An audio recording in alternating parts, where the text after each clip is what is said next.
Welcome to AP7am.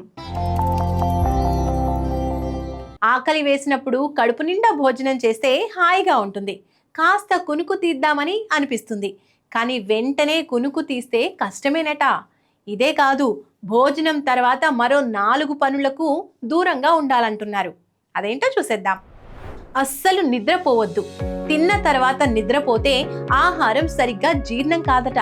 ఆహారం అరగటానికి కావలసిన శక్తి శరీరం విశ్రాంతి తీసుకోవడానికే వెళ్ళిపోతుందట. అలాగని తిన్న వెంటనే కష్టమైన పనులు చేయొద్దట. మెల్లగా నడవటం, పెద్దగా శ్రమలేని పనులు చేయటం వల్ల శరీరం యాక్టివ్గా ఉండి తిన్నది బాగా జీర్ణం అవుతుందట. సిగరెట్ తాగకూడదు.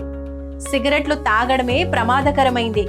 అయితే భోజనం తర్వాత తాగడం మరింత డేంజర్ అని డాక్టర్లు చెబుతున్నారు. భోజనం చేసిన వెంటనే తాగే ఒక్క సిగరెట్ 10 సిగరెట్లతో సమానమట. ఎందుకంటే సిగరెట్ పొగలోని విష పదార్థాలను శరీరం ఎక్కువగా శోషించుకుంటుందట. వెంటనే వేడి నీటి స్నానం వద్దు. భోజనం చేసిన వెంటనే వేడి నీటి స్నానం చేయకూడదట. దాంతో శరీరంలో రక్త ప్రసరణ అంతా చర్మం, ఉపరితల భాగాలకు వెళ్లిపోయి జీర్ణాశయం, ఇతర అవయవాలకు రక్తం తగ్గుతుందట.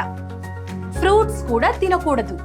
వివిధ రకాల పండ్లు జీర్ణం కావటానికి, రెగ్యులర్ ఫుడ్ జీర్ణం కావటానికి వేర్వేరు ఎంజైమ్లు అవసరం పడతాయి. జీర్ణమయ్యే టైం కూడా వేరే. అందుకే భోజనం చేసిన వెంటనే పళ్ళు తింటే సరిగ్గా అరగదు, పోషకాలు శరీరానికి అందవు. ఫ్రూట్స్ ను ఎప్పుడు ఖాళీ కడుపుతో తింటే లాభం ఎక్కువట. టీ తాగటం అస్సలు మంచిది కాదు. భోజనం తర్వాత టీ తాగితే దానిలోని రసాయనాలు జీర్ణ ప్రక్రియపై నెగటివ్ ఎఫెక్ట్ ని చూపిస్తాయట. ఆహారంలోని ఐరన్ శరీరానికి అందకుండా పోతుందట.